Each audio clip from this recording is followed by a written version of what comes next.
아소다 토마들이야. 지니 야시 니모 구버디 니모들이야. 베베 안주제 Y 춤주나 hoy es el noveno día de nuestras enseñanzas de verano. 도마카기 저지나마스레 다나 신기 Quiero 지초레 제나신 darle la bienvenida a todos los monjes y a las monjas de los monasterios y los conventos 다나 y 샤도 también de los centros de Dharma y todos mis amigos del occidente y del este en este mundo. 윈드나마스기 저 상로리야네 도마르 저시베 춤주샤 Y también a todos mis amigos y a todos mis familiares, a todos mis familiares en la tierra del Tíbet. Quiero darles mi bienvenida y mi saludo. Así que será un texto del que debía haber hablado ayer y teníamos el descanso programado para mañana, pero este texto me tomó un gran tiempo, es bastante complicado y tuve que tomar más tiempo para recopilarlo. Y como lo dije anteriormente,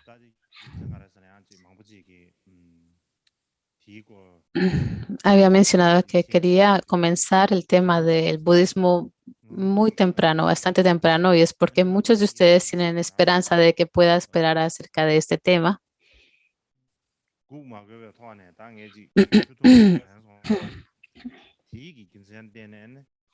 Y he considerado de que debería de abordar ese tema tan pronto posible. Y es por eso que no pude enseñarles ayer. Les quiero dar mis disculpas, pedir mis disculpas, pero esta es la razón. Así que hoy, como lo he mencionado anteriormente, las tradiciones de las 6 ramas de los Vedas, todas surgieron de las tradiciones védicas y brahmánicas y de los Upanishads.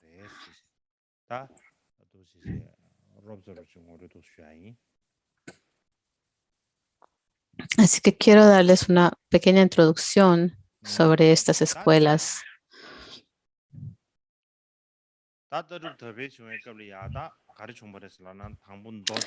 Y en la era de la filosofía, lo que ocurrió, si nos damos cuenta, es que al principio surgieron los sutras. Estas se desarrollaron en base a los brahmanas. Y después las 6 escuelas se desarrollan por los Upanishads.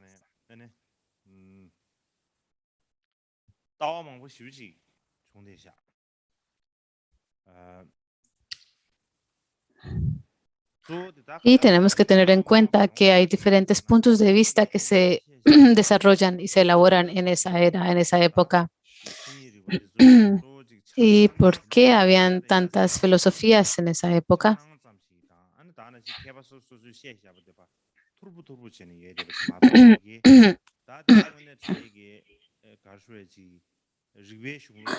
Y porque lo que vemos en los Upanishads, lo que se registra en ellas, es principalmente ideas que la gente tenía en esa época, pero no ofrece mucha explicación de las razones lógicas. Y por eso se formó las escuelas ortodoxas. Y en particular se formó la escuela Samkhya, porque se convierte en una escuela de sistema lógico, cuidadoso y riguroso en la India.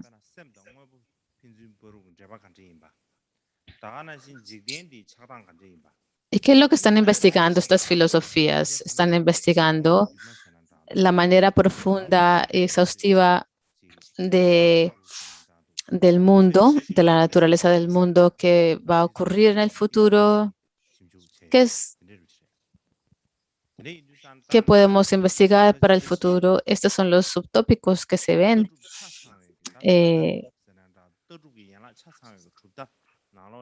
en estas filosofías.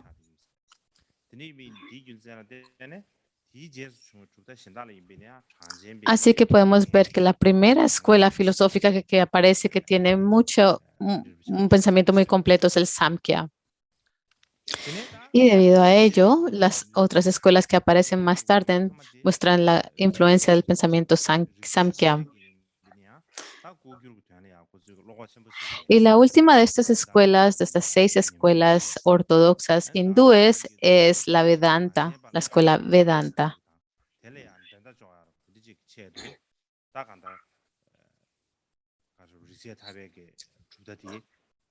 Y ya que habían otras escuelas que habían elaborado este pensamiento de investigación, entonces esta escuela Vedanta surge para competir con el Samkhya.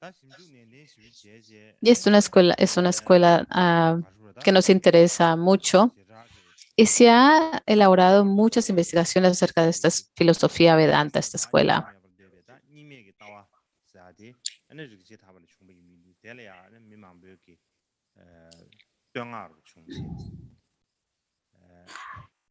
Y en particular que la escuela Vedanta, que el Brahman y el yo no son dos. Y entonces se ha llegado a respetar mucho esta escuela Vedanta no dual, porque tiene un alto nivel de difusión de su filosofía.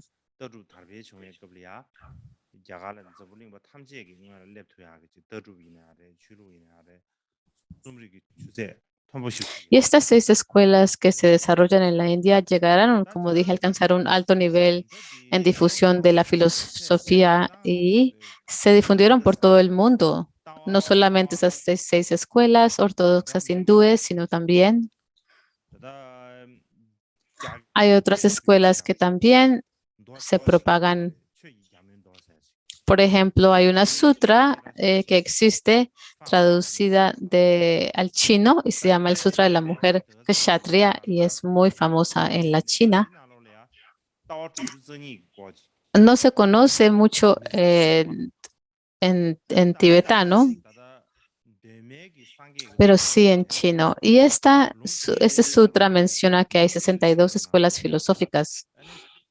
Y también en los textos Tripitakas, que son los textos originales del Buda, en una de esas escrituras dice que hay 96 puntos de vista filosóficas.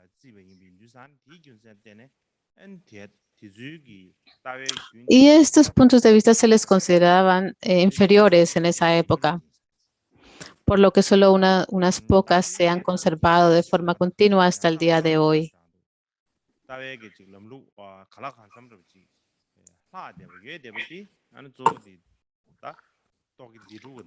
Y los que se han conservado, los que están presentes en los textos son los textos de los 6 darshanas o las 6 escuelas filosóficas hindúes. Y la más deslumbrante, podemos decirlo así, que contiene una filosofía original es la escuela Samkhya. Y por esa razón, la escuela Samkhya llega a ser muy especial. Y los textos de las 6 escuelas están escritas en el estilo de sutra, como lo mencionamos anteriormente. Así que las palabras son fácil y están escritas en verso. Pero si no tienes un comentario y solamente lees el texto raíz, son muy difíciles de entenderlas. ¿Y por qué fue que se originaron así? ¿Por qué están escritas en el género de sutra? Probablemente para enseñarlas fácilmente a los estudiantes y para memorizarlas, para que ellos pudieran retenerlas en sus mentes.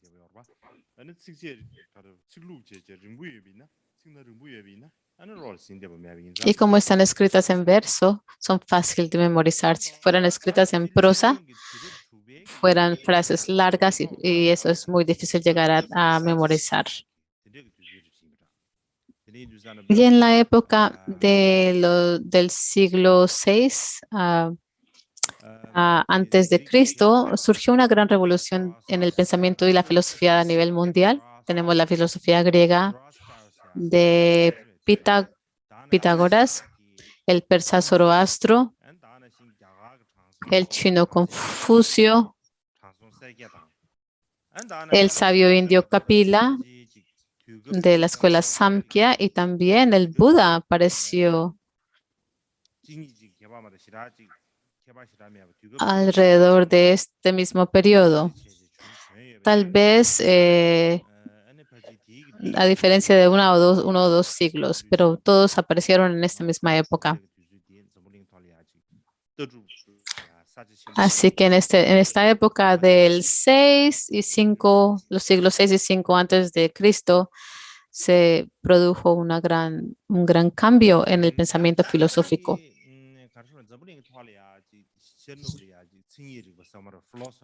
Así que en términos generales, cuando hablamos acerca de la filosofía y el mundo, vemos que hay diferentes tipos de filosofía que se han desarrollado en diferentes épocas, pero las preguntas básicas que postulan, que están investigando, son iguales, son las mismas.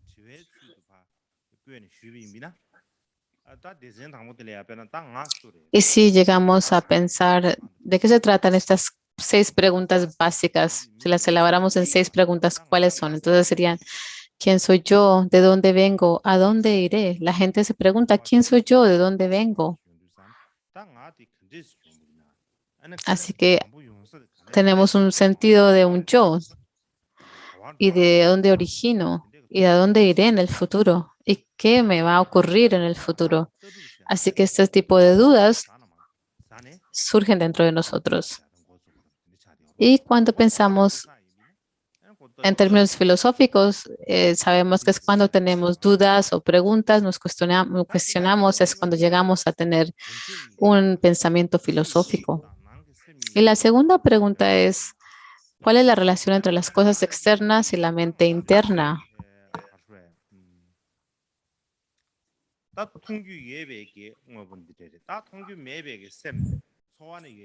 Hay cosas que podemos ver y también sabemos que tenemos la mente que no podemos ver, pero ciertamente podemos sentir. Existen estos dos fenómenos. ¿Y cuál es el fenómeno que transciende estos dos? Así que se pregunta, ¿qué transciende el mundo de las cosas externas y la mente interna? Y cuando podemos mirar con nuestros ojos, percibir con nuestros ojos, podemos solamente ver las cosas que observamos, pero no pensamos nada más. Pero si nos llegamos a reflexionar y cuestionar qué es este mundo, este universo más grande que nosotros, ¿de qué se trata? Y en el mundo, y existe un creador en el principio que llegó a crear todo este mundo en el que vivimos. Y de dónde proviene, hay cambios, tenemos cambios, vemos todos estos cambios como que el sol sale y se pone en el oeste. Entonces, ¿de dónde surgen todos estos cambios que vemos en el mundo? Y la cuarta pregunta es, si hay un creador del mundo, ¿de dónde, cómo es? ¿Cómo es este creador? ¿Es un dios o es un humano? ¿Cómo es este ser, esta persona? ¿Cuál es su carácter? Porque cuando miramos este mundo llegamos a ver tantas desigualdades. Algunas personas son pobres, otras son ricas. Algunas personas desde el momento en que nacen se encuentran en situaciones muy buenas y otras que nacen y se encuentran en situaciones muy difíciles desde el momento en que nacen. Entonces, no todo el mundo tiene la misma situación. Esta es una forma de investigar las cosas.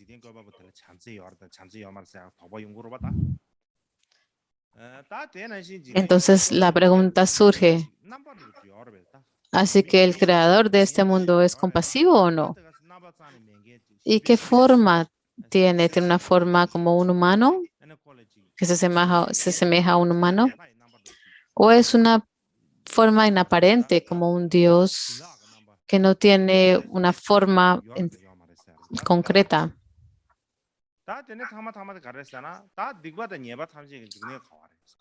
¿Es un Dios con una forma inaparente? Nos preguntamos. Y la siguiente pregunta es ¿de dónde viene el mal? Es una cuestión, es una pregunta del origen del bien y del mal. ¿Y cómo podemos, igualmente, cómo podemos alcanzar el estado de felicidad perpetua? Y hay un lugar donde podemos ir y llegar a experimentar este estado de felicidad perpetua o de un nivel de pensamiento alto.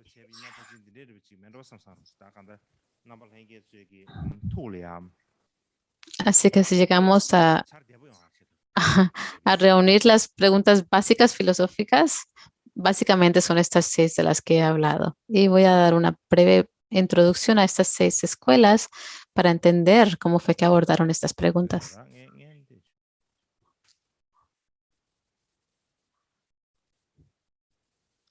Tal vez es mejor decir esto primero.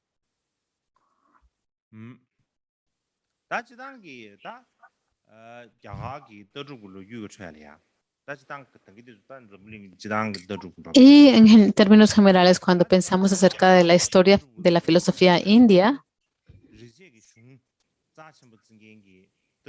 no en términos de la filosofía a nivel mundial, sino solamente de la filosofía india,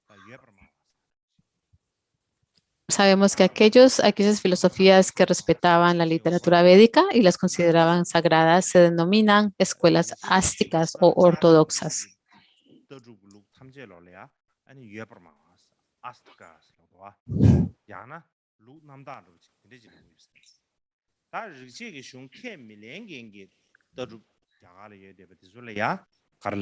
Y aquellas que no aceptan los Vedas como tal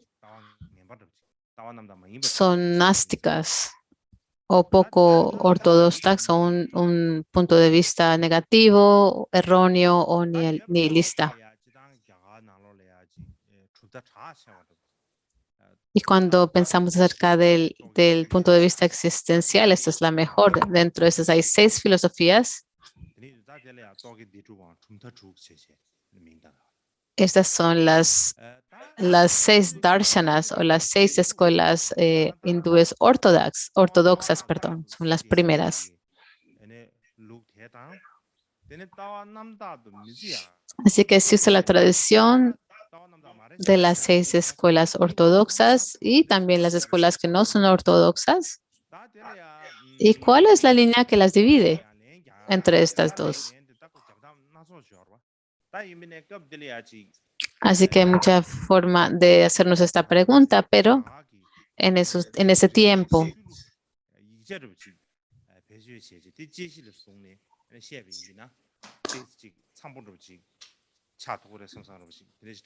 utilizamos la literatura védica de esa época y si la usamos como investigación para responder esa pregunta, entonces me parece que es lo más apropiado. Hay un texto, perdón, hay un maestro que se llamaba Madhava Acharya.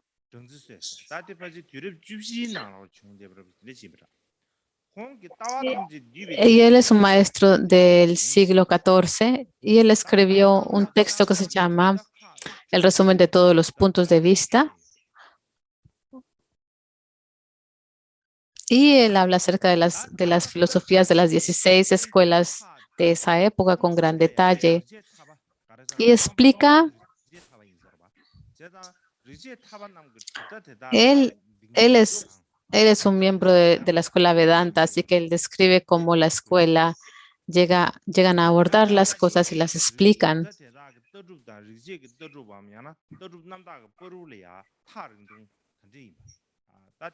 Y él habla acerca de,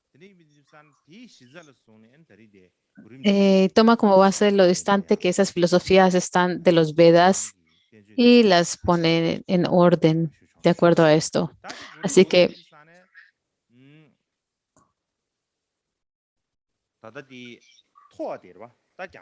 para darles la orden aquí, vemos que la primera escuela es Lokayata.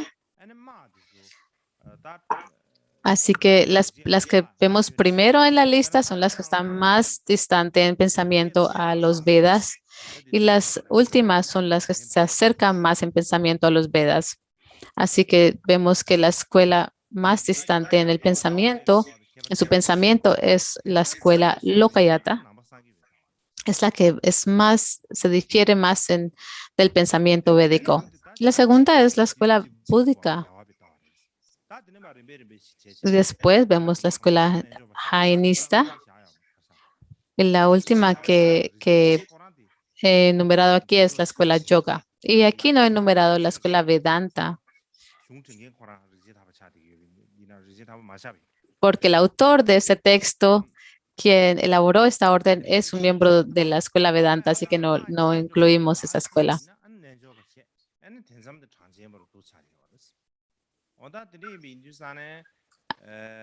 Podemos ver que la escuela yoga y después la escuela samkhya son las que se aproximan al pensamiento védico más que las demás.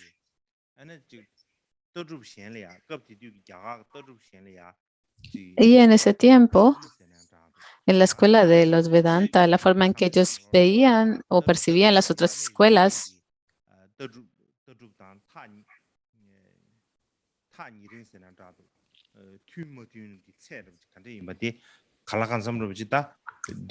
y la forma en que consideraban lo armonioso que eran sus puntos de vista con otras escuelas se entiende en base a esta lista que les estoy presentando. Y en esta época, cuando se estaban elaborando estas filosofías, podemos decir que es una gran revolución en la filosofía india. Es una nueva era. Esta es una época en la que estaban estableciendo reglas, estaban recopilando los rituales antiguos y también estaban completando las gramáticas y otros textos y llegaron a alcanzar, de hecho, también el corazón de la geometría. Y se dieron muchos grandes avances en el campo de las matemáticas. Así que se estableció leyes, se inventó la gramática y la poética. Y las investigaciones que llegaron al corazón de la geometría también y todo lo demás. Y este es un gran logro en los antiguos indios, que los antiguos indios llegaron a lograr.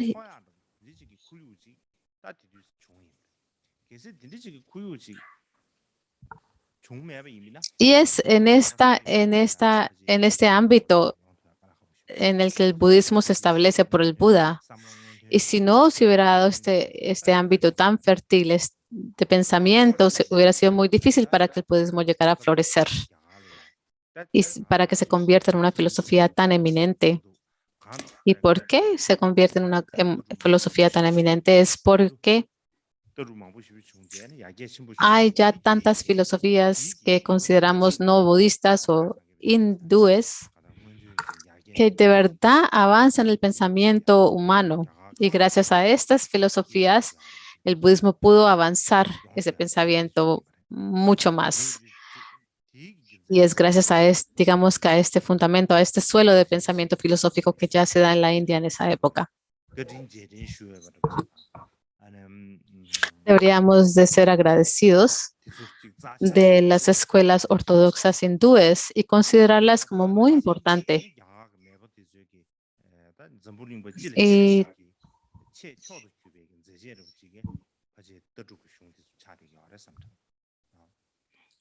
igualmente, al leer estos textos filosóficos podemos ver que es un gran logro que los antiguos indios le dejaron a todo el mundo, al mundo entero. Y vemos que la escuela Samkhya fue fundada por el sabio Kapila y es la escuela, digamos, más antigua o ancestral. Y también el budismo establecido por el Buda Shakyamuni son como ejemplos que destacan en la historia de la India, el pensamiento avanzado que se produce.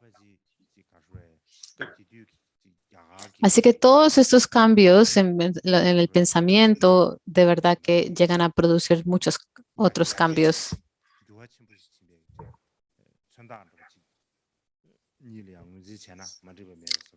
Estas dos filosofías son ejemplos del gran avance y desarrollo de la filosofía que se ve en ese periodo indio.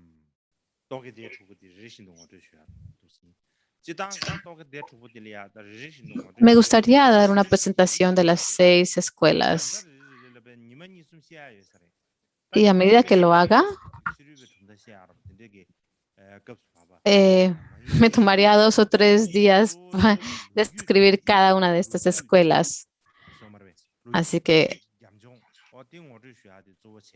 simplemente les voy a dar un poco un trasfondo histórico de cada una como forma de presentarles cada una de estas escuelas. Y no planteo hablar mucho en detalle acerca de la filosofía de cada una de estas escuelas. Recordemos que estas escuelas son las no budistas. Es posible que en el futuro tenga una oportunidad de darles una presentación más profunda de cada una de ellas. Por ejemplo, si les llego a enseñar a los Shedras, a las escuelas monásticas, entonces tendré una oportunidad de investigar más a fondo estas escuelas y darles una presentación más profunda. Así que ahora les voy a ofrecer un resumen histórico de cada una de estas escuelas. Así que la primera de las 6 escuelas filosóficas es la escuela Samkhya.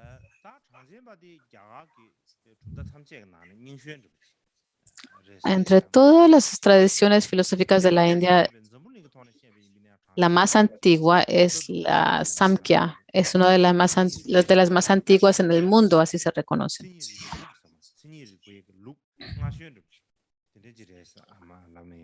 Es como la tradición filosófica más antigua en el mundo, podemos decir. Creo que es permisible decirlo así. La palabra Samkhya aparece en los Upanishads aún mucho antes de que la escuela se desarrollara. Y hay muchas formas de explicar la palabra o el nombre Samkhya, pero su significado original es el contar.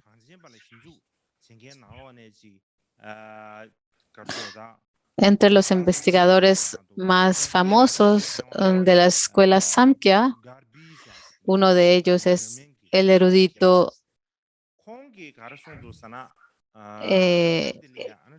alemán llamado Garbe, muy influencial.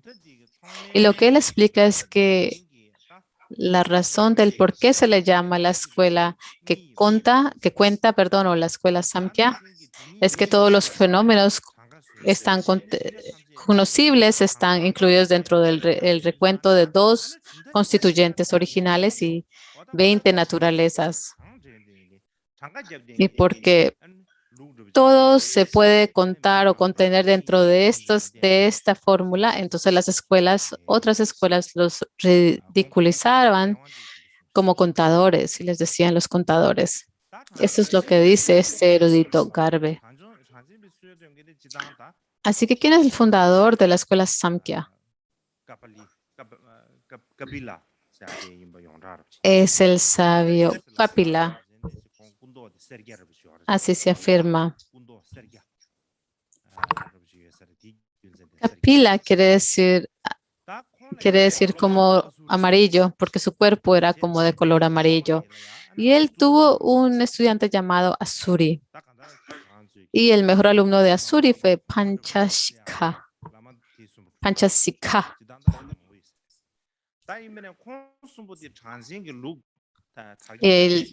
Digamos que había muchos maestros y muchos estudiantes, pero estos son los mejores.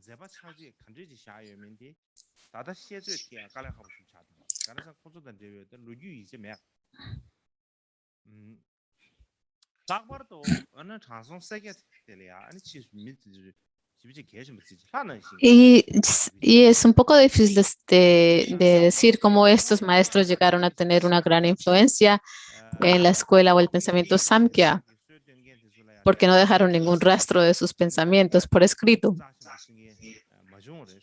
Sin embargo, existen pocos indicios de la importancia que tuvo el desarrollo de la tradición Samkhya a través del sabio Kapila, porque fue venerado con tanta fe como casi como un dios y como un gran ser. Y una de las razones del por qué la gente llegaron a desarrollar tanto amor y afecto por Kapilas únicamente es que en términos históricos él era una persona muy antigua, surgió en una época muy antigua, él llegó a fundar este sistema filosófico en unos tiempos muy antiguos y por esta razón se convierte en una figura muy importante. Por ejemplo, el sabio Kapila se le conoce antes, un siglo antes de que el Buda apareciera en este mundo. Así que él era un lógico muy famoso.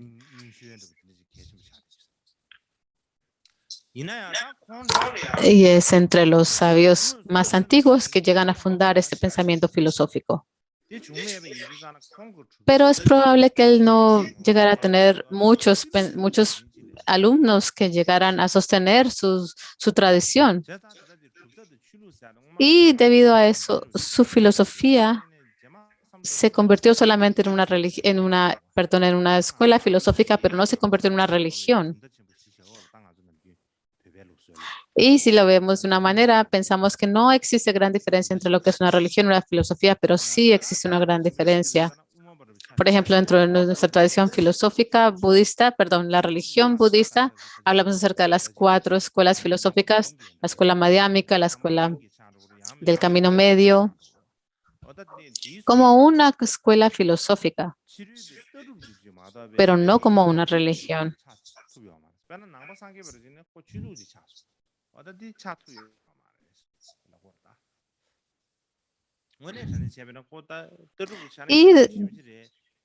Y vemos que las 6 escuelas no llegaron a un estatus de religión, tal como fue el pensamiento budista que se convirtió en una religión. De la misma manera, el Samkhya también tenía un pensamiento elevado, filosófico, y se respetaba, pero no se convirtió en una religión. Ahora quiero hablar también acerca de los textos fundamentales de la mayoría de las 6 escuelas, las escuelas ortodoxas, todas escritas como en el género de sutra, en sutra o en verso. Pero para la escuela Samkhya hay un sutra Samkhya, pero existe un gran debate de que si este texto se puede identificar como un texto básico o raíz, y hablaré acerca de esto más tarde. Y el texto más importante que se considera es el verso sobre el Samkhya o el Samkhya Karika. Los versos sobre el Samkhya o el Samkhya Karika. Y fue escrito por Ishvara Krishna. Su nombre se llamaba Ishvara Krishna. Probablemente en el siglo 5 o 4 antes de la era común.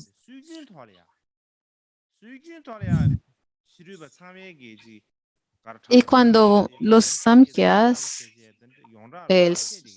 los Samkhya Sutras fueron escritos por el fundador, el sabio Kapila, se cuestiona si en realidad fueron escritos por el sabio Kapila, pero las personas que hacen investigación piensan que tal vez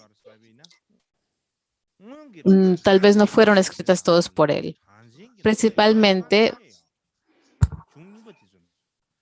porque no hay mención de este texto en los primeros textos Samkhya. ¿No lo mencionan? y tampoco toman citas de él. Así que, y si está escrito por Kapila, tendría que haber evidencia de él y de mencionarlo y de tener citas del texto. Y la segunda razón es que dentro de el Samkhya Sutra se ve una gran influencia del pensamiento Vedanta.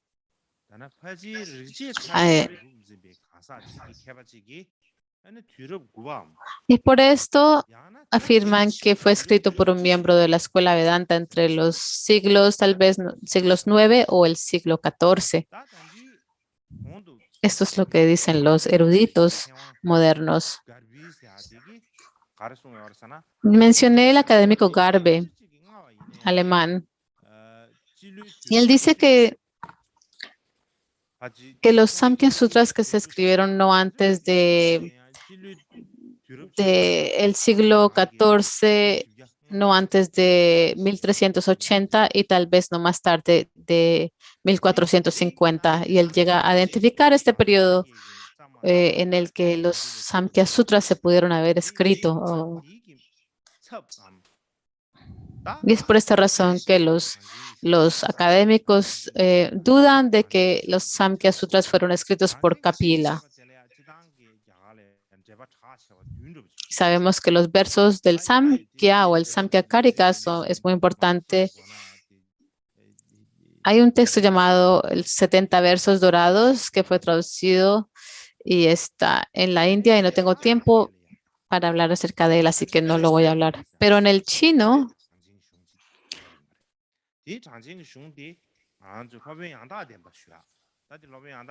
perdón, hay siete comentarios bien conocidos sobre los versos de del Samkhya. Y también hay otro texto que se llama 70 versos dorados. Este último fue traducido al chino. Y él era un monje coreano, el que lo tradujo. Y este maestro Wangse escribió un comentario largo sobre el sutra que desglosa el pensamiento. Así que en el siglo VII él llegó a traducir los 70 versos dorados al chino. Y hay una historia del por qué tiene este título, pero no voy a hablar en detalle acerca de esto ahora. Y también existe un debate sobre si este es el mismo texto que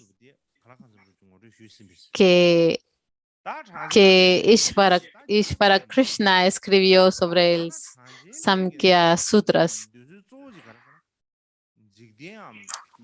Bueno, he hablado mucho acerca de los textos. Me gustaría un poco hablar acerca de las escuelas, las posiciones filosóficas. Así que el Samkhya es fundamentalmente un sistema dualista. Hay dos componentes básicos de todos los fenómenos cognoscibles y uno de estos componentes es la persona o el Purusha.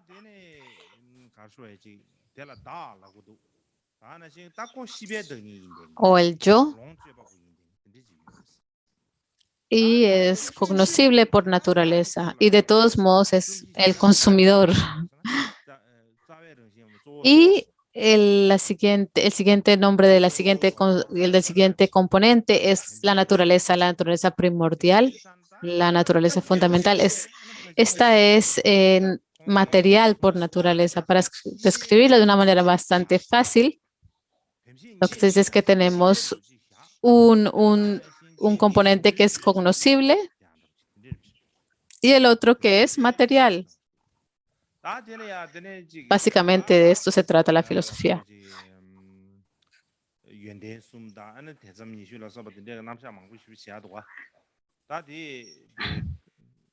Y esta enumera tres cualidades y las diferentes manifestaciones de los constituentes.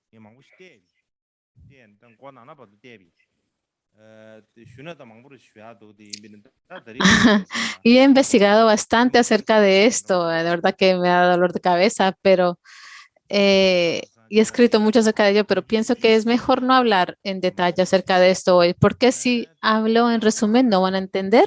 Si hablo muy conciso, si hablo demasiado, no hay suficiente tiempo, no disponemos de suficiente tiempo para hablar en gran detalle. Así que es mejor no hablar acerca de ello por ahora.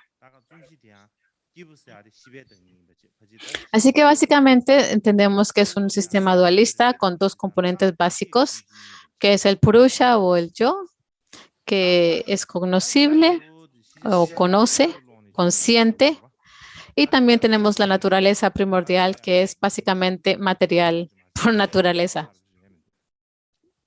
Y se piensa que todas las apariencias o los fenómenos se manifiestan de la naturaleza. Y la segunda escuela filosófica es la escuela yoga.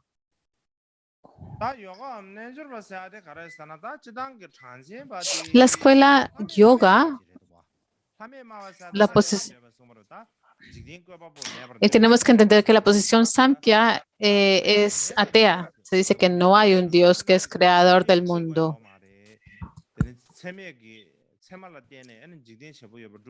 Y no hay ninguna lógica que pueda probar que hay un creador o que existe un creador del mundo. Esta es la posición del Samkhya. Y porque tienen esta posición, muchas personas no llegaron a apoyar el pensamiento Samkhya o el sistema Samkhya, porque la gente creía en un Dios y pensaban que creer en un Dios es algo importante y sagrado. Y por eso no llegaron a apoyar la afirmación Samkhya. Y digamos que para compensar con esta falta del pensamiento Samkhya, surgió la filosofía yoga.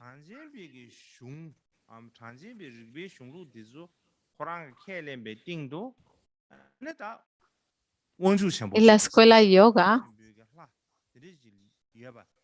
sostiene la filosofía Samkhya, pero adicionalmente también afirman que hay una deidad suprema que se llama Ishvara.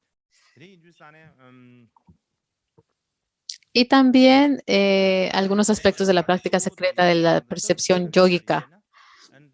Así que la escuela yoga toma de la escuela Samkhya como su base y sobre esta incluye la práctica de yoga.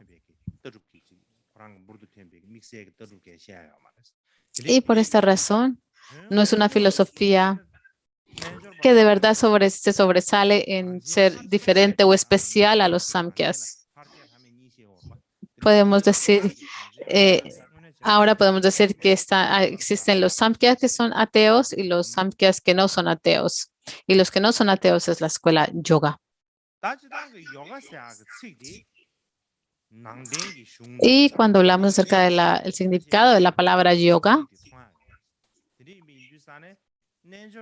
la palabra la podemos ver en los Arayankas y los Upanishads. Podemos decir que la práctica del yoga ya existía antes de que esta escuela surgiera y se desarrolló gradualmente. También en el Mahabharata,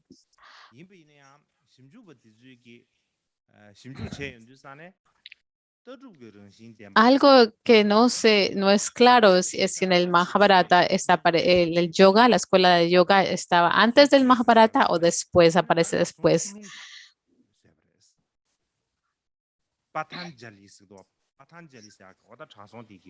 Pero lo que sabemos es que los investigadores postulan que una tradición de yoga que tiene el carácter de una filosofía apareció solo después de que el sabio Patanjali escribiera sus obras.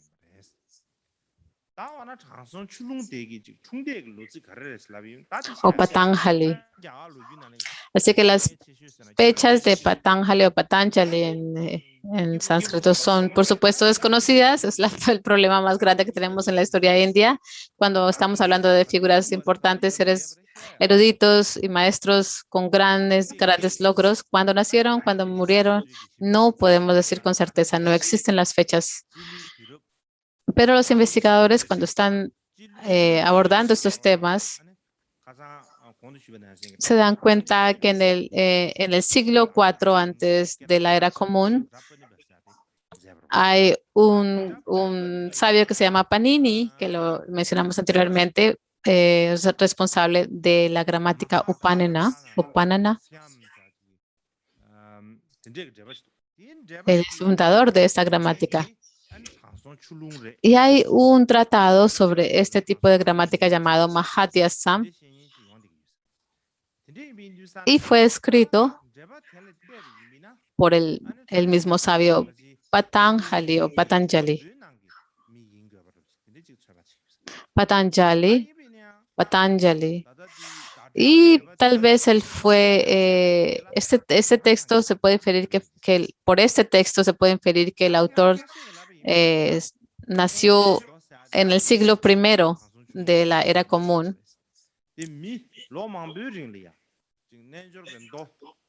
Pero hay otros eruditos que dicen que los Yoga Sutras no fueron escritos por un solo autor, sino que muchos yogis durante muchos años compilaron fragmentos de Yoga Sutras y que probablemente apareció alrededor de la época de Nagarjuna en los siglos segundo o tercer siglo de la era común. Y algunos dicen que otros académicos dicen que los Yoga Sutras probablemente se elaboraron en el siglo V o VI antes de Cristo. Y es difícil llegar a decirlo con certeza porque no tenemos los datos. Y es por eso que los eruditos elaboran diferentes hipótesis. Lo que vemos es que los Yoga Sutras están recopilados en 4 capítulos. El primero es el Samadhi Pada, el capítulo sobre el Samadhi. El segundo es Sadhana Pada, el capítulo sobre la práctica. Vibhuti Pada, capítulo sobre el poder. Y Kaivalya Pada, capítulo sobre el aislamiento, que quiere decir también liberación. Así que los Samkhyas le llamaban a la liberación aislamiento. Cuando el Purusha está solo, cuando se separa de la naturaleza primordial. Este es el estado de aislamiento o de liberación. Y por eso le llaman aislamiento. Y lo que nos enseña en el Samadhi Pada, ¿a qué nos referimos cuando estamos hablando del Samadhi? Es un nivel mental que se alcanza después de que el movimiento de la mente ha sido limitado. Y para limitar el movimiento de la mente, uno debe entrenar constantemente. Tienes que habituarte a diario. No ocurre, simplemente ocurre no. Y para esto necesitas tener fe. A través de la fe en Dios o en Ishvara, surge la experiencia superior del yoga. Y también está el capítulo sobre la práctica. Y hay varios métodos para desarrollar la práctica superior del yoga.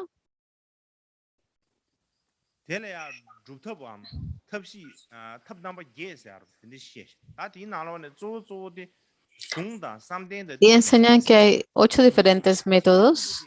Entre estos 8, los últimos 3, el dharana, dhyana y samadhi, son la esencia de la práctica del yoga. Si llegamos a alcanzar o lograr el samadhi, ¿qué ocurre? Llegamos a desarrollar poderes milagrosos y de clarividencia y nos liberamos del nacimiento y la muerte y alcanzamos el estado de la liberación. Esto es lo que enseña este texto, este capítulo. Y el siguiente capítulo es sobre el poder. Vibhuti Pada. Así que en el Samadhi desarrollas la clarividencia y esto significa conocer el pasado y el futuro, escuchar sonidos en todas direcciones, conocer situaciones en otros mundos conversar con dioses y espíritus y tener la capacidad de caminar sobre el agua o el aire y adquirir muchos otros poderes sobrehumanos. No tengo que explicarlos en gran detalle, pero estos poderes se denominan vasta clarividencia, pero hay diferentes métodos, pero en términos de su filosofía, esta es la filosofía. Y en el tiempo en que la filosofía del yoga se estaba desarrollando, sabemos que acepta la presentación Samkhya de los 25 elementos cognoscibles sin ninguna alteración. Pero sobre esa base, aunque los Samkhyas son ateos declarados, la escuela de yoga afirma que existe un Dios. Y este Dios es Ishvara o Mahishvara, el gran Ishvara. Aquí los Samkhyas son llamados los Samkhyas ateos y los yogas se les llaman los Samkhya con Dios.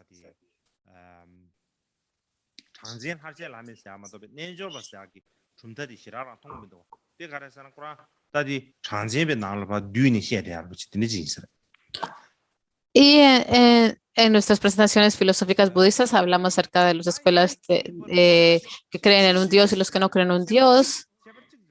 Y la razón del por qué no hablamos mucho acerca de la escuela de yoga es porque eso es muy similar al pensamiento Samkhya.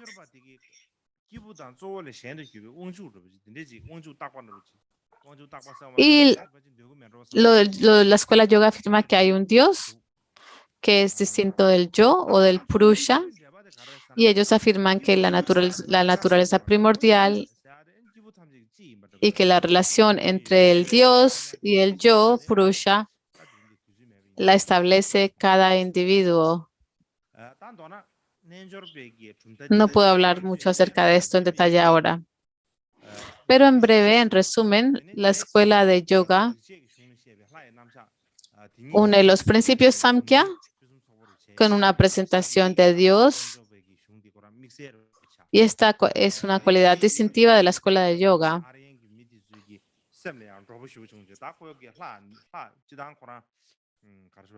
Y es por esta razón que este pensamiento llegó a ser muy atractivo para los indoarios, porque tiene una presentación sobre la lógica que contenida en la escuela Samkhya, y también tenían la presentación de Dios, así que por un corto tiempo, la gente empezó a seguirlos con gran interés.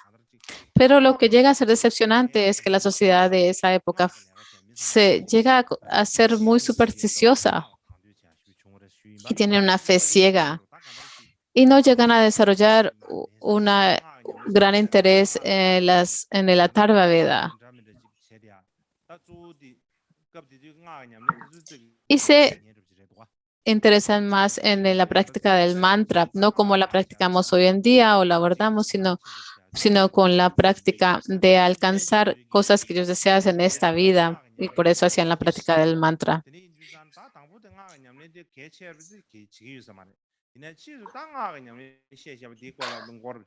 Así que digamos que los inicios de la escuela del mantra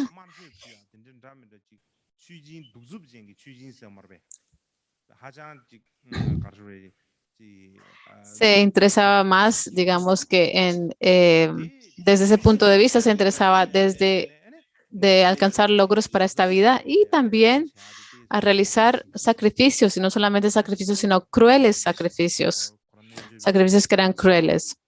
Y por esta razón, estas fueron las mayores debilidades de los yogis, por lo que la yoga se extiende en poco tiempo, pero también declina en poco tiempo.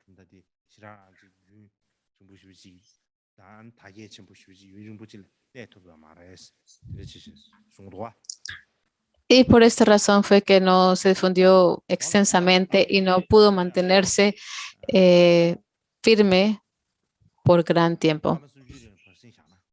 Bueno, ahora podemos tomar un descanso de 30 minutos.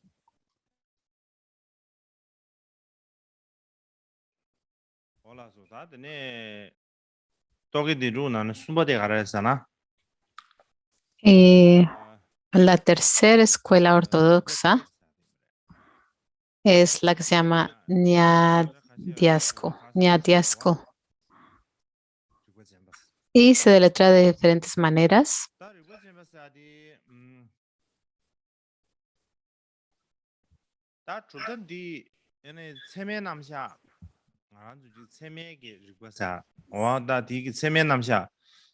Y esta es la escuela, es la predecesora de la tradición, de las tradiciones que determinan principalmente las presentaciones de la lógica y la validez. Por eso se llama Nyaya o lógicos, las escuelas, la escuela lógica o las escuelas lógicas. En sánscrito se llaman Nyaya Vidya o conocimiento lógico. En tibetano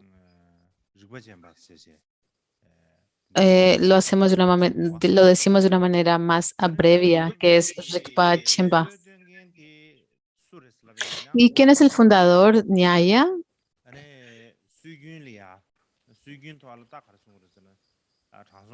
El fundador de Nyaya tradicionalmente se dice que es el sabio Gautama. Y algunos dicen que el sabio Gautama es el mismo que se llama Akashapada.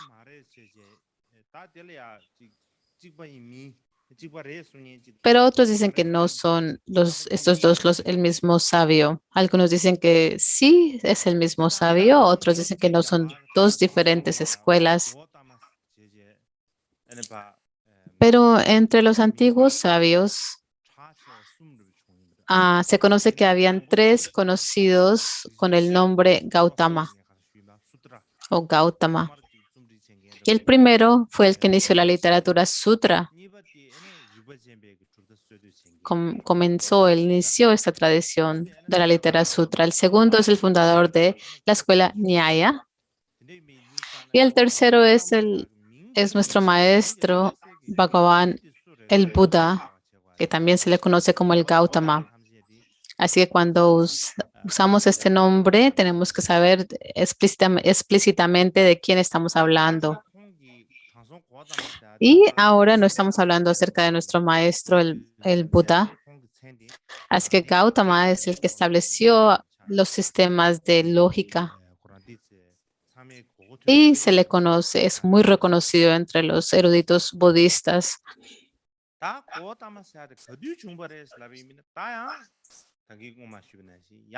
Y si nos preguntamos cuándo nació, cuándo vivió, es un poco difícil decirlo con seguridad, porque los indios no llegaron a tomar gran interés en grabar las fechas.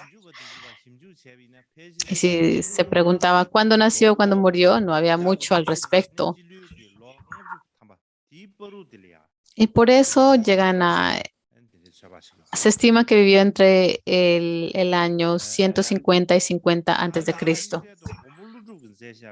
Y en el tratado de Nagarjuna, que se llama el finamente tejido, aquí enumera cada uno de los 16 puntos de los sutras y luego los refuta. Y podemos deducir entonces que Gautama fue contemporáneo o anterior a Nagarjuna.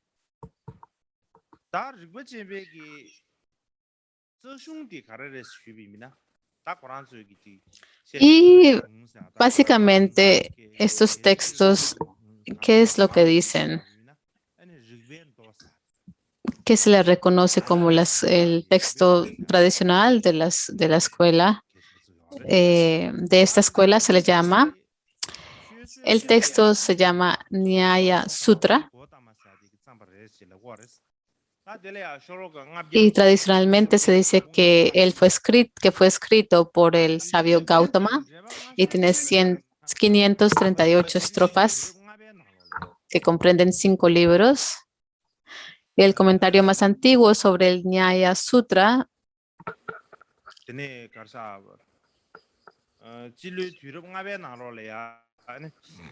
Es el comentario que tiene el mismo nombre, comentario sobre el Nyaya Sutra, escrito en el siglo V después de Cristo, escrito por un erudito llamado Vatsyayana. Y es el más antiguo que tenemos.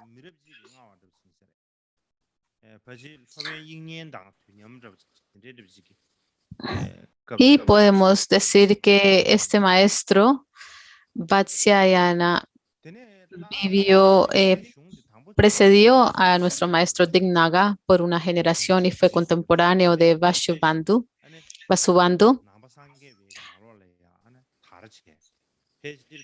Así que comenzó este pensamiento, llegó a dar luz en las escuelas no búdicas y brahmanas, y después apareció en la tradición de lógica y validez entre los budistas, principalmente debido a nuestros maestros Dignaga y Dharmakirti. Estos son los maestros más antiguos sobre la validez budista. Perdón, Dignaga y Dharmakirti llegan a refinar las enseñanzas o afinar las enseñanzas de la lógica, de la tradición de lógica y validez. Y estos dos se conocen como los maestros posteriores de la validez.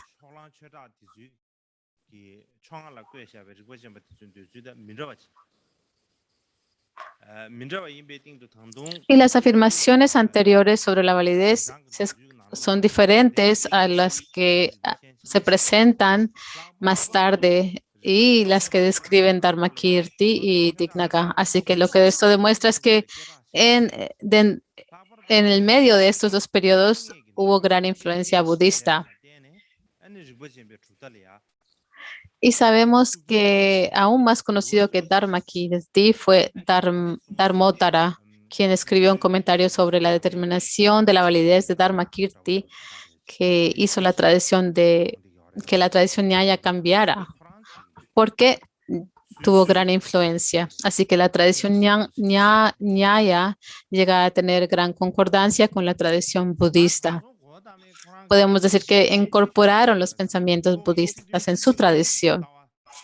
Y el mayor impacto que tuvo Gautama fue su establecimiento de un sistema completo a través de las 16 categorías.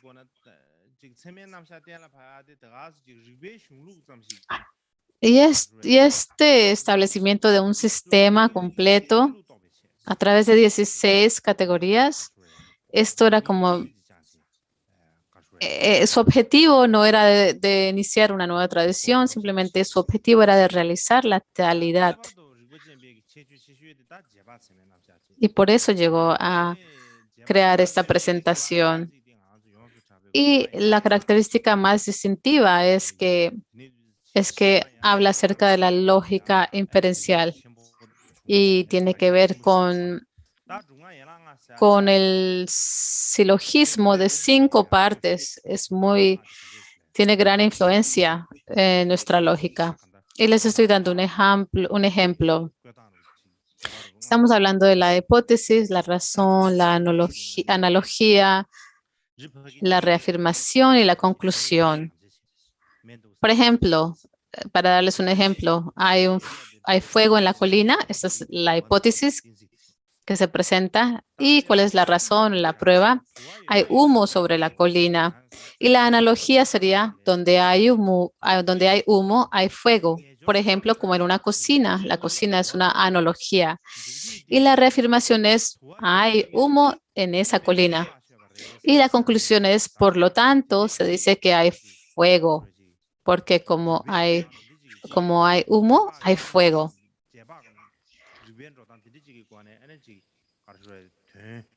Así que es esta cronología de lógica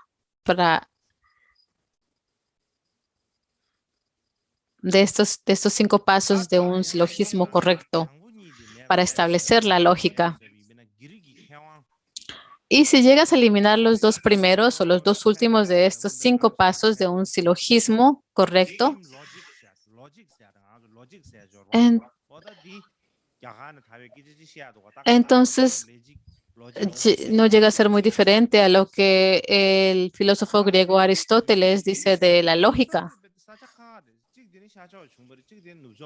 Estos dos sistemas de lógica se desarrollaron en diferentes lugares, uno en Oriente, otro en Occidente, uno en Grecia, otro en India, pero llegan a desarrollarse en la misma época y la gente se pregunta por qué es que se elaboran en el mismo tiempo o en diferentes lugares.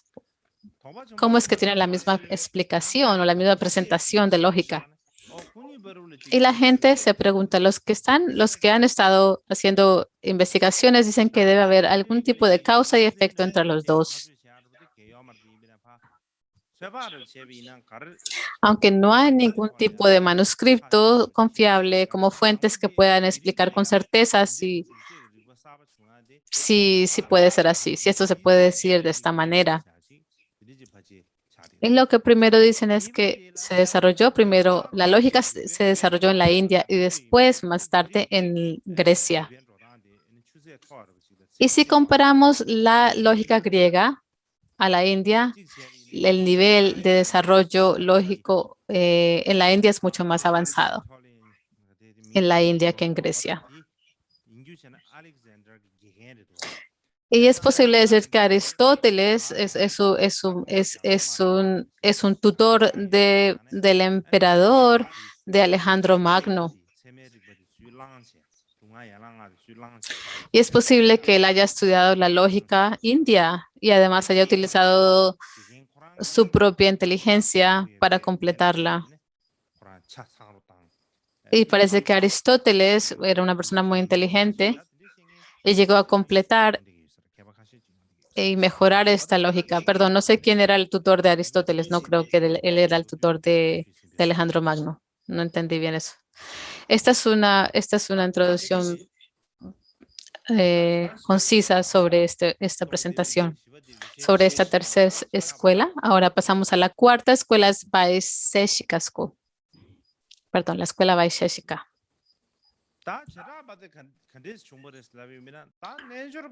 La escuela Vaisheshika se deriva de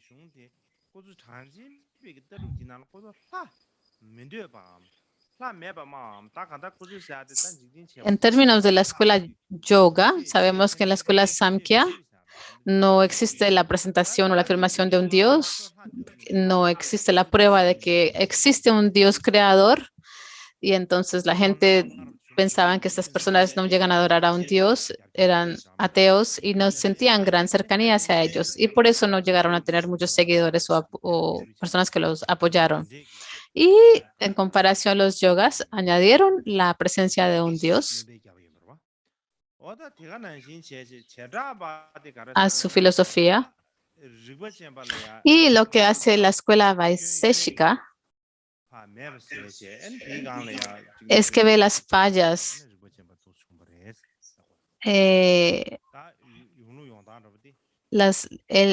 rectifican las fallas del sistema Samkhya.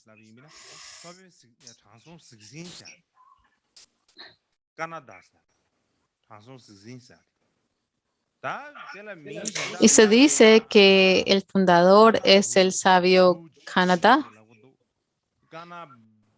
Y también para rectificar las fallas del Nyaya de las dos escuelas. Entonces también el nombre de su fundador, del sabio Kanada, lleva otros nombres como Kanabush o Kanapaksa. O también Ulugpa, que es el sabio del búho. ¿Y por qué se le dice eso? Porque cuando el sabio estaba practicando austeridades, algo que los no budistas practicaban a menudo eran las austeridades. Y él solamente buscaba los granos de la comida que otros dejaban y lo buscaba en la basura. Así que, y porque comía estos poquitos pedacitos de comida, se le llamaba Uluka. Y los eruditos budistas dicen que se le llama Uluka porque determinó las 6 categorías a partir del ulular de un búho, Upawa. Pero otros dicen que parece que en realidad su nombre se deriva de su clan.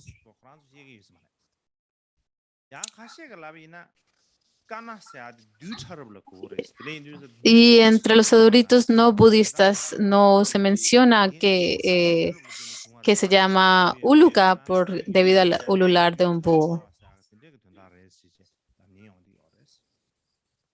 Y lo que ellos afirman es que la palabra kana significa átomo y su nombre significa proponente de los átomos. Y los textos fundamentales que comprenden esta escuela,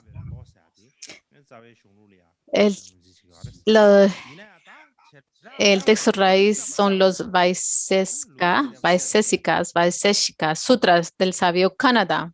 ¿Y cuándo se escribieron? No tenemos información de cuándo fueron compuestos.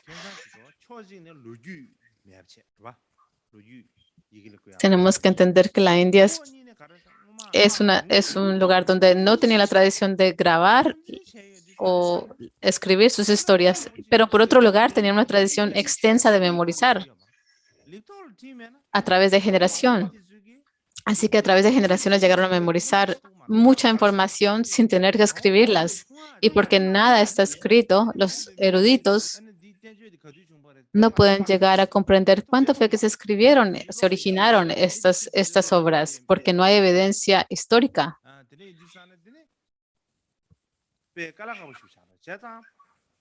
Y es algo porque sabemos que cuando algo se memoriza y esa persona fallece, entonces se pierde ese contenido. Así que si se escriben, entonces pueden conservarse posteriormente a la persona que las ha memorizado. Y por eso no se puede datar alguna prueba de que estos escritos, estos manuscritos se escribieron o que existieron. Así que lo que algunos investigadores dicen acerca de las fechas de los sutras vaisheshikas, que parece que se elaboraron antes del budismo, otros en el primero o al principio de del segundo siglo después de Cristo. Y los sutras vaisheshika tienen 10 capítulos y 370 estrofas, escrito por su maestro Vashashapatra, y es el compendio de las propiedades de la materia y se considera como la más antigua. Es el comentario más antiguo sobre los sutras vaisheshikas. Y los vaisheshikas afirman que de hecho habían 2 textos anteriores a este. Pero de todos modos, el que todavía podemos acceder es este comentario del maestro Vashashapatra.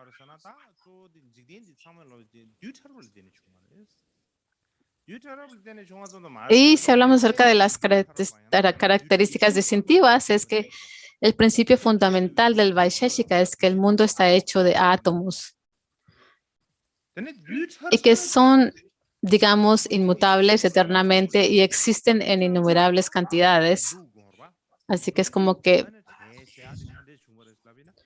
todo el mundo está compuesto de átomos y cómo se separan, cómo se combinan, de qué forma ellos llegaron a pensar que los átomos tenían un poder oculto que no podemos ver y esto produce que los átomos se unan o se separen. De todos modos, todo el mundo está compuesto por los átomos.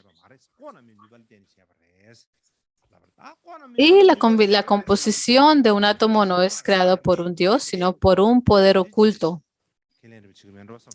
Y tal vez este poder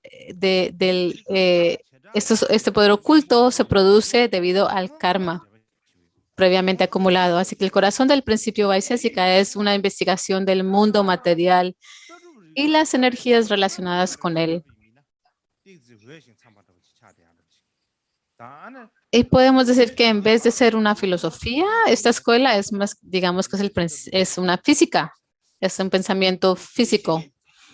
Y esta es la primera tradición en la India de investigar la física. Algunos eruditos dicen esto. Bueno, esto es suficiente sobre la escuela Vaiseshika, que afirma la presencia de los átomos.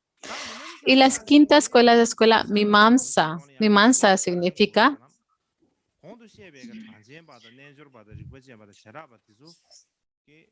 bueno, todas las escuelas Samkhya, Yoga, Nyaya, Vaiseshika aceptan los Vedas.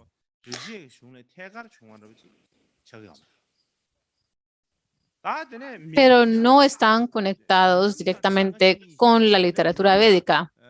El Mimamsa anterior y el posterior,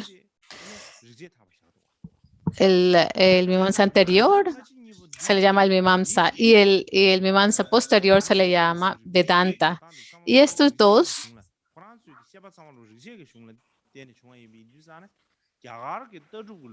todas sus explicaciones provienen de la literatura védica. Así que en la historia filosófica védica se les considera como los más ortodoxos en sus puntos de vista.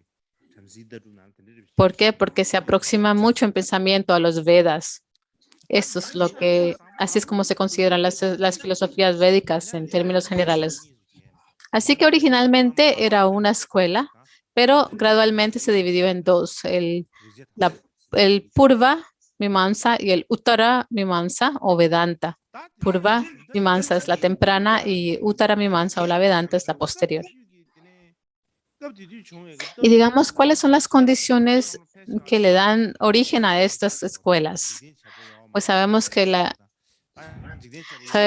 filosofía de esos tiempos estaban muy enfocados en la existencia de un Dios.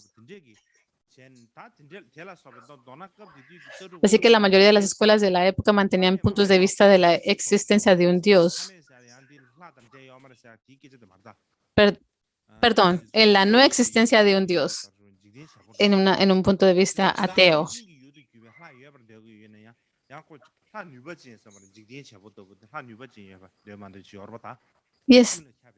Y decían que habían dioses a los que se les daban ofrendas, se les hacían ofrendas, pero cuando hablábamos acerca de un Dios creador que había creado todo el universo, eso era algo que se cuestionaba.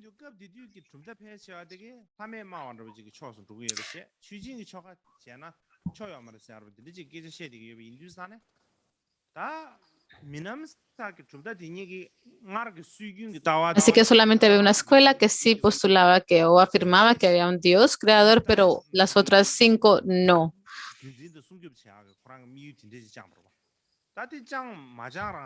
Aquí las otras escuelas sí había un interés de preservar el punto de vista brahmánico porque tenían gran enfoque y apego a los puntos de vista védicos y brahmánicos y por eso querían conservar estas tradiciones.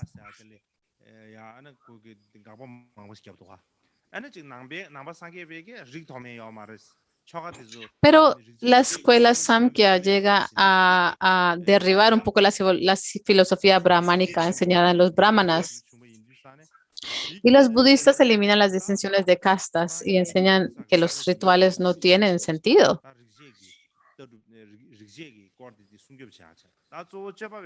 Así que es por esa razón que en este periodo el Mimamsa enseña que el ritual aún es muy importante. Trate de hacer lo opuesto. Y explica por qué el ritual es tan importante.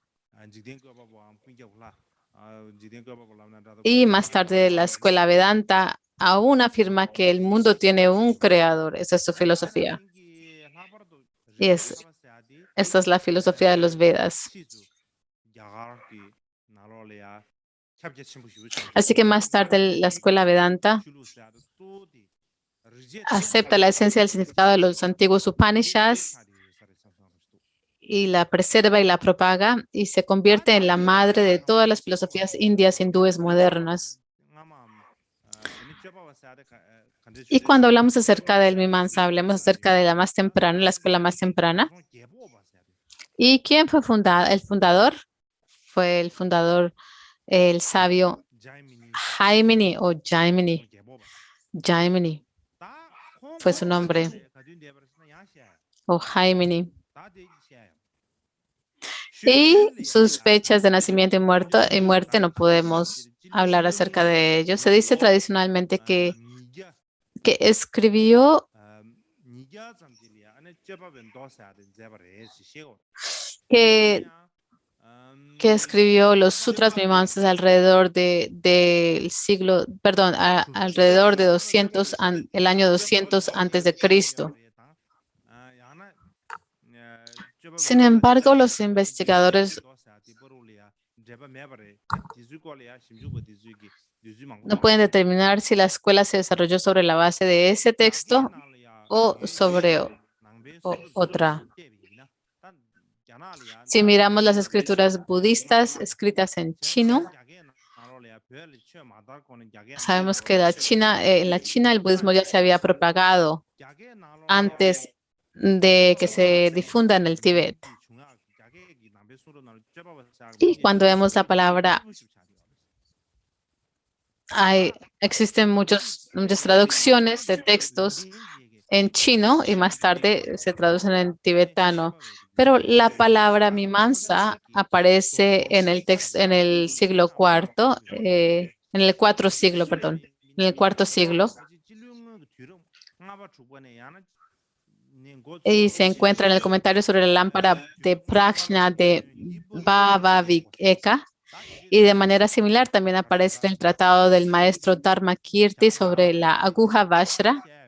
Aquí, si lo miramos, vemos que el Mimamsa se desarrolló en algún momento entre, no podemos decir con certeza cuándo, pero se desarrolló tal vez en el siglo 5 o 6 antes de Cristo o después de Cristo. Los Mimamsa Sutras tienen 12 capítulos y 60 secciones en 2.742 estrofas.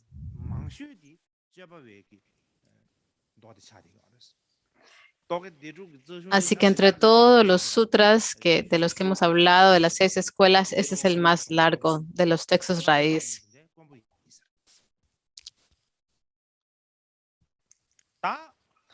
Hay algunos sutras que contienen más de 1.000 estrofas, pero este es el más largo. El comentario más antiguo sobre los Mimamsa Sutras es uno que fue escrito por el maestro Shavara y se llama el Shavara Bhashya o el comentario Shavara y es el más antiguo. Es el más antiguo de los sutras Mimamsa.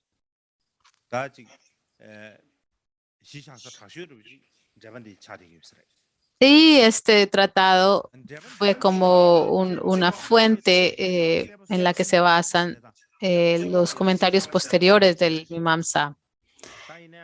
Y este comentario hace una diferenciación entre el Mimamsa y el Vedanta. Sabemos que al principio eran dos, pero después se dividen en dos. Y en este comentario vemos la diferencia evidente entre la escuela Mimamsa y la escuela Vedanta. Y el objetivo principal de la escuela Mimamsa es que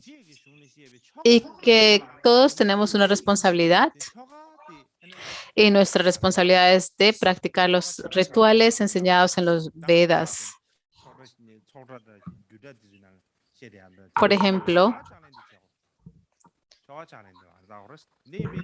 en nuestros monasterios, cuando le decimos a los monásticos tienen que hacer puya, es casi lo mismo. En los Vedas se habla mucho acerca de las prácticas, de los rituales. Y igualmente los Mimamsas explicaban la razón, el propósito de por qué realizar estos rituales védicos. Así que en cuanto a a la filosofía que que la escuela Mimamsa propone, no hay mucho, ¿no? Tal vez es fácil decir que es una escuela ritualística y no filosófica, porque preservan la tradición de los Vedas y las prácticas védicas y habla con gran respeto, en gran respeto sobre los Vedas. Dice que los Vedas son permanentes.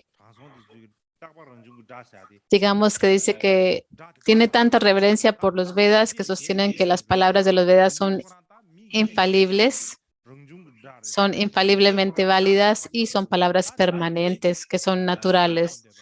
Son palabras naturales que la gente escuchó, surgen de manera natural o surgieron de manera natural y por eso están presentes.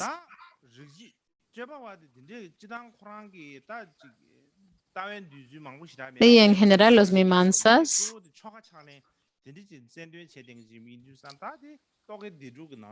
no tenían tantos puntos filosóficos a proponer y primordialmente estaban interesados en el ritual védico. Entonces, ¿por qué se le llama una de las escuelas filosóficas, de las 6 escuelas filosóficas? Porque la forma en que ellos explican el significado de los textos es muy particular. Porque primero explicaban el significado del texto y después reunían todas las preguntas y dudas que estaban en esa época y las presentaban.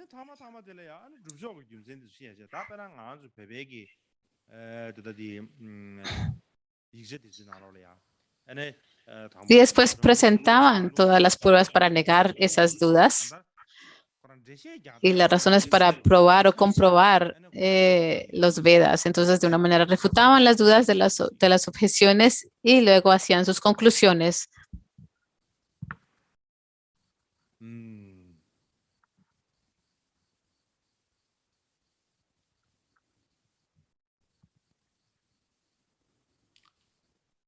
다 예비 어다 드릴 비시시 다 파지 드릴 비시시 다 전에 다 니버드 파지 쉬는 저기 유사래 성사로시 Así que es probablemente mejor hablar acerca de la segunda versión de esta escuela. La segunda rama de la escuela mimánsica esta es la Vedanta, que es la sexta escuela ortodoxa hindú. Y el fundador, las condiciones por las que se dan y existe un fundador son estas. Sabemos que había los Mimamsa y Vedanta eran una escuela en el principio, después se dividieron en dos y se basaban en los 4 Vedas y la escuela brahmánica e investigaron estas. Y por eso se les llama la escuela mimánsica más antigua o anterior.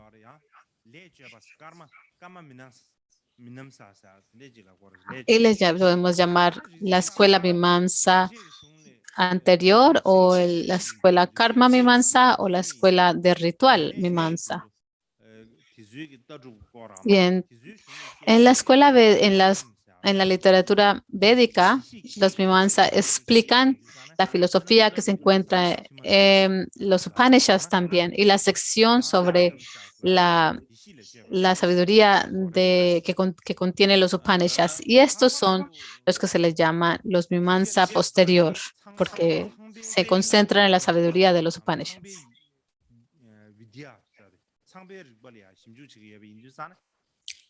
Y ellos tenían, se les llama también el Brahma Mimamsa, porque los Vedantas llegan a analizar el Brahma o Brahman en gran medida. Así que, como lo mencioné anteriormente, los Mimamsa y los Vedanta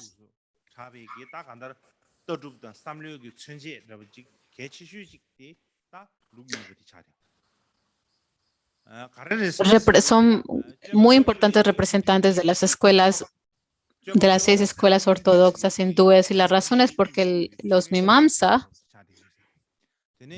son como la fuente de los rituales contemporáneos de la región hindú, y los Vedanta representan el punto de vista o la visión de los hindúes. ¿Y por qué se dividieron y por qué hubo esta fisura? Si nos preguntamos, es difícil para los investigadores llegar a dar una respuesta muy específica, muy concreta. Pero si podemos ver los textos que escribieron, la diferencia yace es que en el sutra, en el Brahma Sutra, se dice que el objetivo final o absoluto a lograr, y el Vedanta,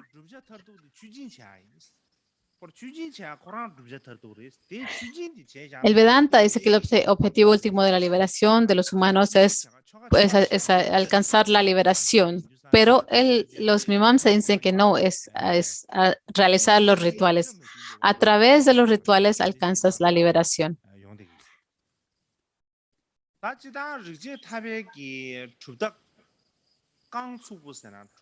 Así que la diferencia yace en que los Mimamsa, en que los Mimamsas se concentran en los sacrificios, mientras que los Vedanta la liberación.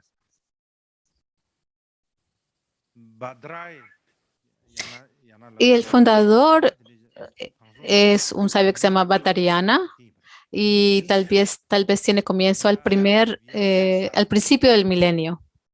Otro nombre que este fundador tiene es Vyasa.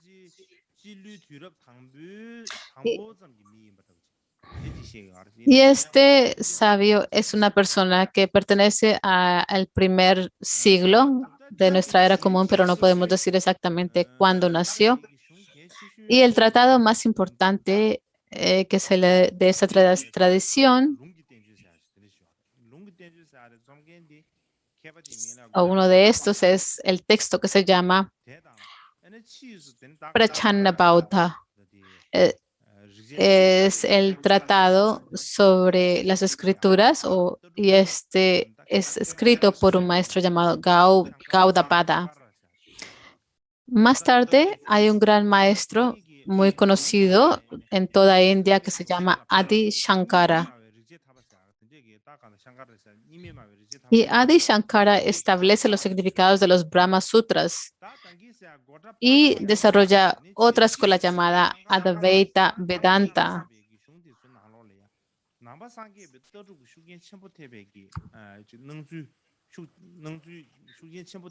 Tenemos estos dos textos, entonces. De estos dos maestros llegan a ser de gran influencia. Son muy influyentes. En particular, la vista de Shankara está cerca de la vista del camino medio budista.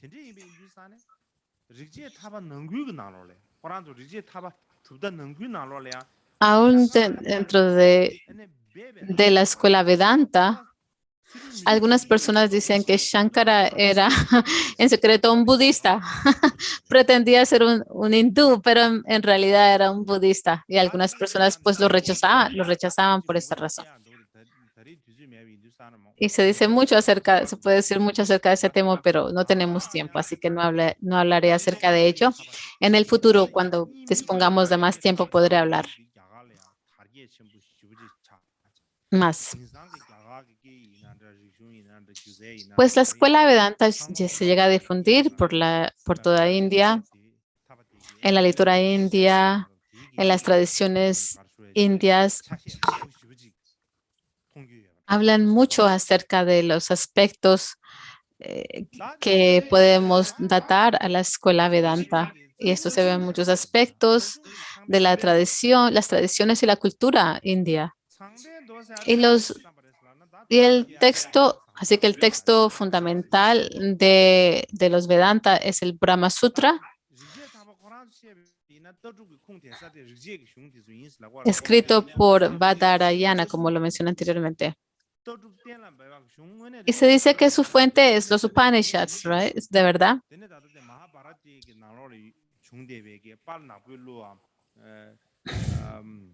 Los Vedantas dicen que que los Vedantas dicen que provienen de los Upanishads y su filosofía es de los Upanishads y Bhagavad Gita y los Brahmana Sutras.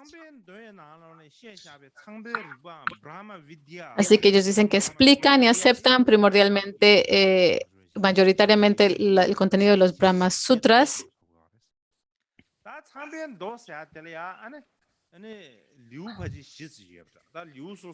Y investigan en gran medida el Brahma Sutra. Los Brahma Sutras tienen 4 textos y cada uno de estos 4 textos tiene sus subdivisiones y tiene como 155 estrofas.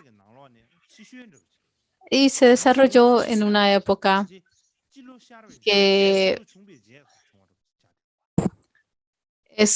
parece que es la última, aparece en la era común y parece que es una de las últimas escuelas de las 6 escuelas ortodoxas. He hablado mucho acerca de la era común y no común, pero es posible que algunas personas no sepan la diferencia entre estas dos épocas, porque muchos de nuestros miembros de la Sangha no han ido a la escuela, no han ido al colegio, entonces es posible que no sepan de qué se trata lo que es la escuela, la época antes de Cristo y después de Cristo. Así que hablaré de esto mañana.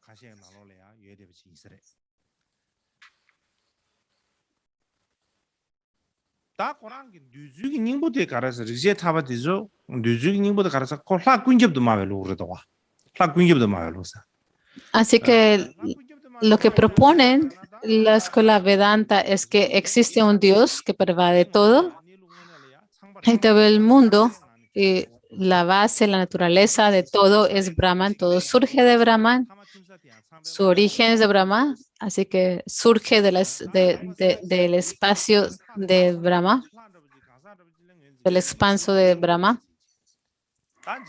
y no se le identifica como un Dios individual, sino como la naturaleza de las cosas, así que todo el mundo surge del expanso de Brahman, y lo que así que sabemos que dice que los Brahman dice que tienes el Purusha que conoce todo y la naturaleza primordial y que estas dos son 2 cosas diferentes o distintas. Y esta escuela refuta esto. Y sabemos que hay otra escuela que dice que todo está hecho de átomos y entonces hay otra escuela que dice que todo proviene de la misma esencia. Y nosotros los budistas decimos que la naturaleza de todos los fenómenos es el Dharma Dhatu vacío. Entonces, los Vedantas no dual dicen que todo es Brahman por naturaleza. Nosotros decimos que todo es vacío por naturaleza y creo que hay una similitud en esto. Y que tal vez no debo de hablar mucho más en detalle. Ya me estoy cansando también y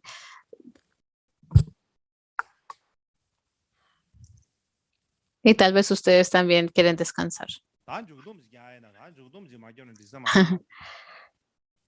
Así que les voy a dar un resumen. Así que no sería correcto si no les doy un resumen de todo esto y creo que de esa manera podemos concluir con la presentación de las 6 escuelas ortodoxas. Básicamente les he dado un resumen muy conciso de estas 6 escuelas, pero en cuanto a sus posiciones, tendría que enseñarles mucho más. Pero si enseño más, es muy tiempo. Y si enseño en términos muy breves, no van a entender. Así que es mejor no abordar estos temas. Pero sí puedo darles una presentación concisa de esos puntos importantes. Así que la primera escuela identifica los componentes básicos. Dicen que todos los fenómenos surgen de estos 2 componentes. La escuela yoga, que es la segunda,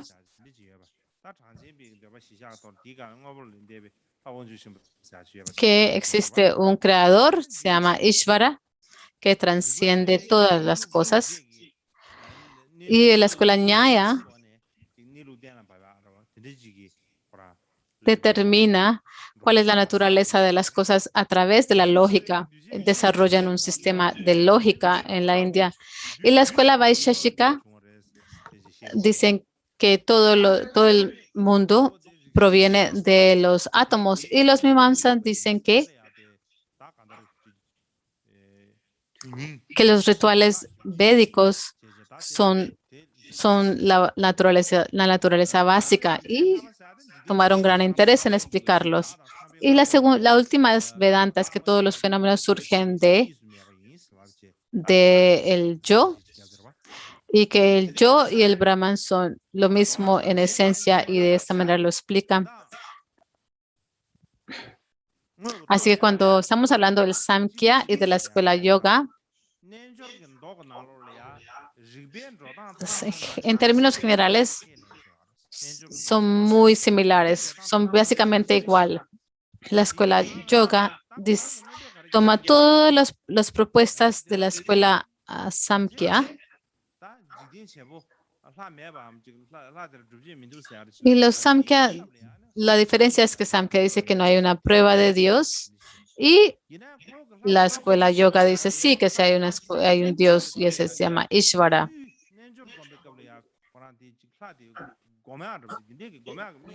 Pero este Dios Ishvara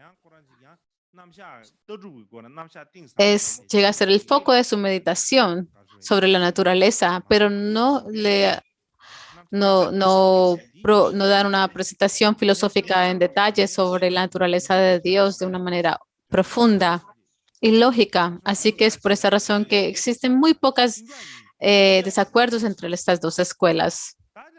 Es como, digamos, son como hermanos, el mayor y el menor. El de Nyaya, cuando miramos la escuela Nyaya, siempre hablan presentaciones de validez y de lógica, pero su objetivo es de tratar de alcanzar la liberación. Así que en realidad se convierten en una filosofía. Y la escuela Vaisheshika dice que todo está compuesto de los átomos. Es una posición de física, no es en realidad una filosofía.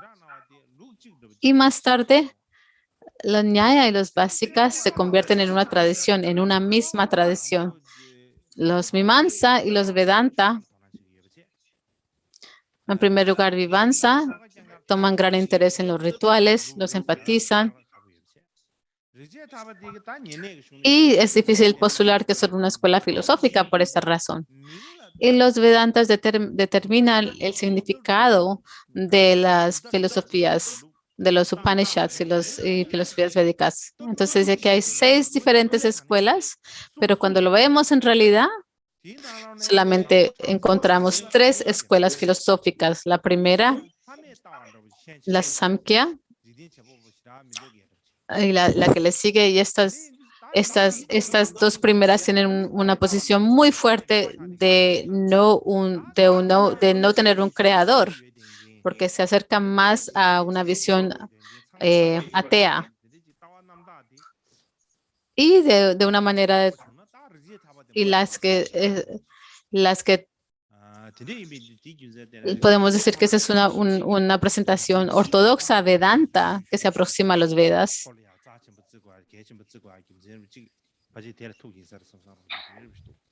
Y se les considera muy importante dentro de la religión brahmana o hindú.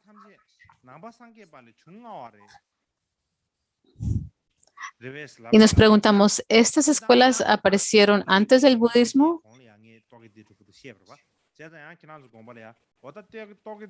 Estoy hablando acerca de estas 6 escuelas ortodoxas antes del budismo. Entonces podemos deducir que aparecen antes del pensamiento budista, pero no es muy real, muy claro. Hay un erudito japonés que dice que los Vedanta, los Yoga, los Vaishasakas y Nyaya, todos muestran una influencia búdica del pensamiento búdico. Así que la mayoría de las escuelas ortodoxas llegan a surgir después de los orígenes del budismo. Esto es lo que dice este erudito japonés. Cuando hablemos acerca del budismo, hablaré más acerca de esto. ¿A qué me llevo cuando estoy diciendo, a qué me llevo cuando estoy hablando de los orígenes budistas? De esto hablaré mañana.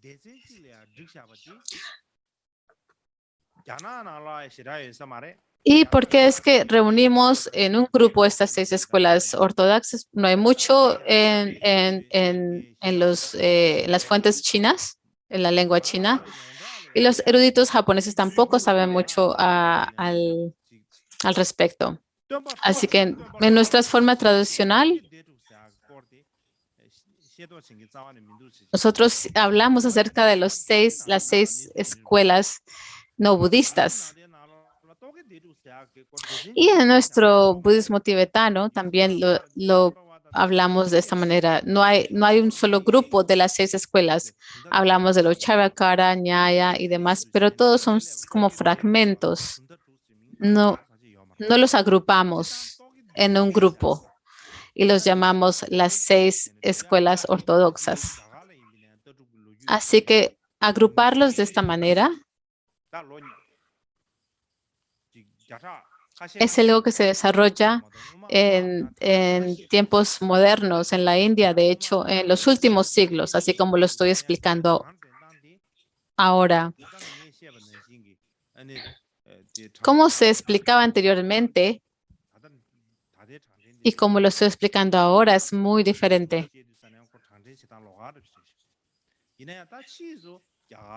Anteriormente tenían otra forma de enumerar las 6 escuelas. Sin embargo, más tarde,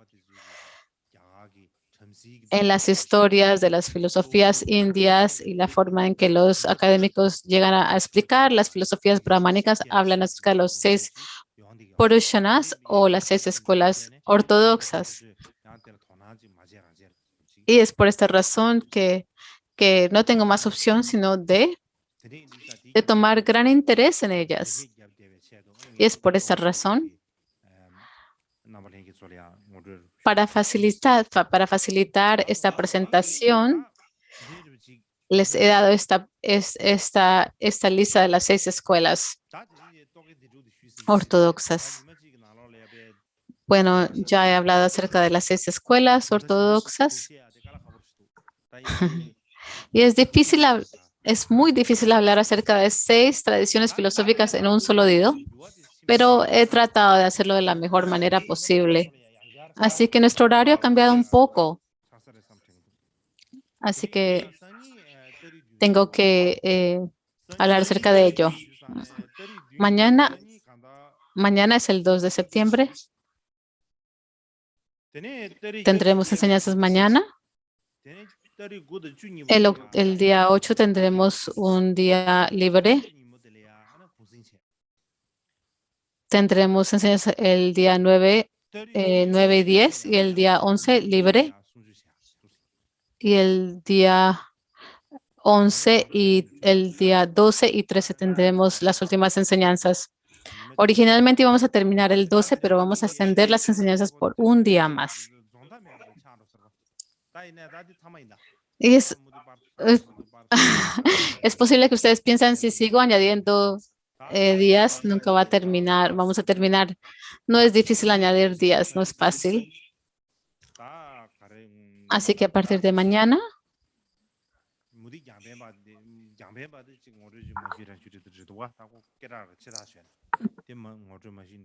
tengo que comenzar la presentación de unas escuelas no budistas y de la escuela jainista. Y después comenzaré a hablar acerca de las escuelas budistas. Y eso tomará 4 o 5 días para hablar acerca de las escuelas budistas y hablaré tanto que pueda. Pero no voy a apresurarme en mis explicaciones porque no siempre tengo la oportunidad de estas enseñanzas. Así que si me apuro y no digo las cosas que debo de decir, entonces se convierte en una pérdida.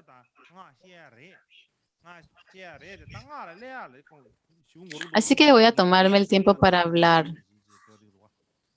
Así que finalmente tenemos que hablar acerca del mantra, pero tenemos que llegar a esto. Voy como, como una tortuga. Estoy caminando muy despacio, como que nunca vamos a llegar al mantra. Y el objetivo es de hablar acerca del mantra. Hay tanto que hablar al respecto, que decir, hay tanto que decir antes de llegar a ese punto, tanto sobre las historias y al principio pensé debería de abordarlo de una manera muy simple, pero se complica y tengo que hablar más y más y se me hace un poco difícil, digamos, que pararme y dejar de entrar en tanto detalle. Así que he hablado mucho acerca de este tema del pensamiento no budista y empezaré con el pensamiento budista mañana. Y en general, el tema de filosofía es muy diferente que otros. Tienes que leer muchos textos y las fuentes están en diferentes lenguas, en el inglés, chino, japonés y otras diferentes lenguas. Y tengo que de verdad eh, investigar. Algunos puedo abordar unos y otros no. Y tengo que pedirle ayuda a otras personas. Ni siquiera no he tenido de verdad un minuto para descansar y es por esta razón cuando les estoy enseñando, estoy diciendo solamente un poco, pero cuando estoy preparando estas enseñanzas es mucho de a lo que me llevo. En cuanto al tiempo que me lleva la preparación, es mucho más de lo que estoy enseñando. Ni siquiera les estoy diciendo 50% de lo que de la preparación que he realizado. Bueno, ahora vamos a decir las plegaria de dedicatoria.